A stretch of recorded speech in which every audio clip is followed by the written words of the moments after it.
Alright guys, today we'll be looking at part 2 of our training. Remember in our last video we were talking on the preparation stage before the arrival of the chicks, and today we'll be looking at upon arrival when the chicks are already there. Our brooding room has to be on heat for 3 hours before this chick comes, and when it is on heat we need to apply anti-stress into their drinking water because they are being stressed along their way when they are coming from wherever they are coming from, especially from the hatchery.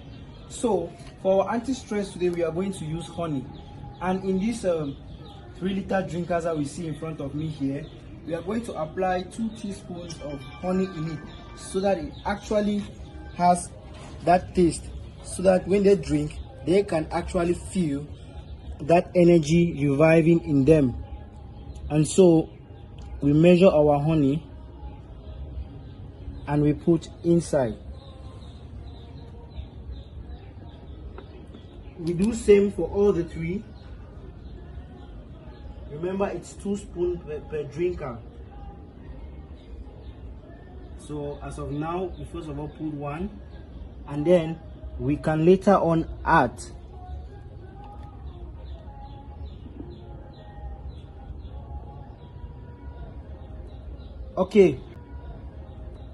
Okay, now reasons why I'm not going to add is because our drinkers are half full, and so the 1 spoon of honey which we have put will be enough for the chicks to take them in.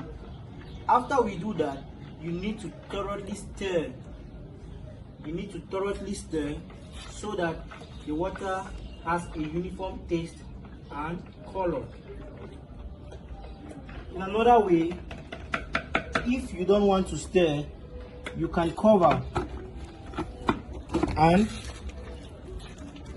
you do this. Are we together? So then when you are done with all these mixtures,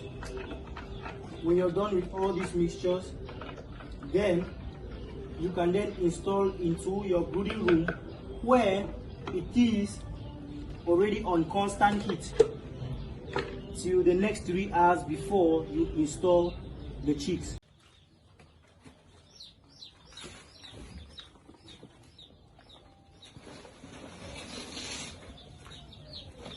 Then you can get in.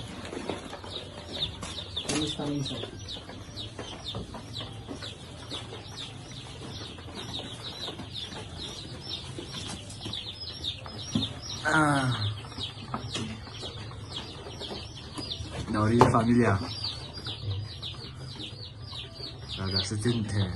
Alright, now it is 3 hours after our heat source has been put in place and the chicks have arrived, with the anti-stress already ready for them to consume as they touch their beddings.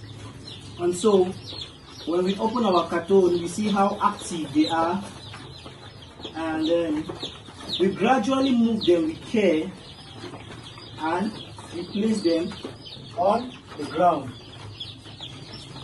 With care, we place them on the ground.